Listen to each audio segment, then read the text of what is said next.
La famille des métiers de l'automobile, ce sont donc 2 bacs pro, la mécanique auto et la réparation des carrosseries. Jusqu'à Noël, les jeunes découvrent les 2 spécialités avec un parrainage, avec des rencontres des anciens élèves. Et à partir de Noël, en janvier, ils vont commencer à travailler sur la modalité de la classe de première, soit le statut initial, qui reste comme celui qui avait été engagé, soit l'apprentissage, 1 semaine sur 2 ou 2 semaines sur 2 en entreprise, ou alors une formule mixte qui consiste à un statut scolaire avec un partenariat Peugeot, l'EMA PSA.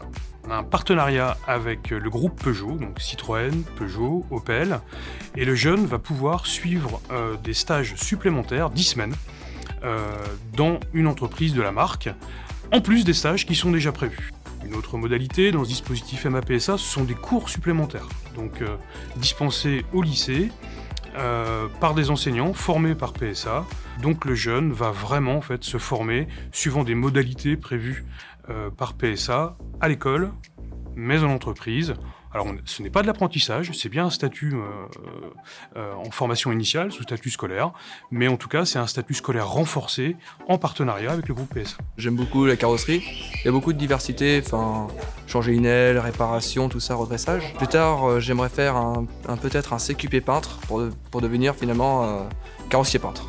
À partir de la classe de première, le jeune travaillera sur un chef-d'œuvre qu'il présentera pour l'examen en classe de terminale. Ce chef-d'œuvre consiste au développement d'un projet pluridisciplinaire qui lui permet de mettre en avant les compétences acquises sur ces 3 ans de formation.